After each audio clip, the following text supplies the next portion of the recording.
A new study claims to have identified the borders and early expansion phases of ancient Judah in the time of David and Solomon, prompting another round of heated debate about whether the kingdom of these biblical monarchs was fact or myth.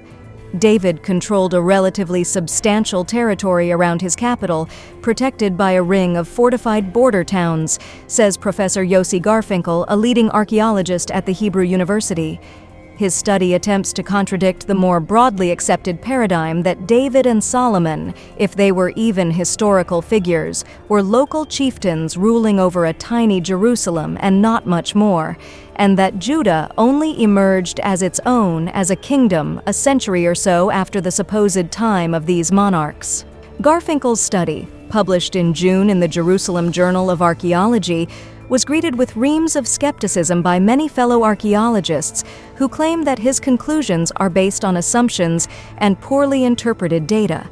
He does not aspire to fully validate the biblical account, which describes the united monarchy of the Israelites as ranging from Egypt to the Euphrates River, 2 Samuel 8.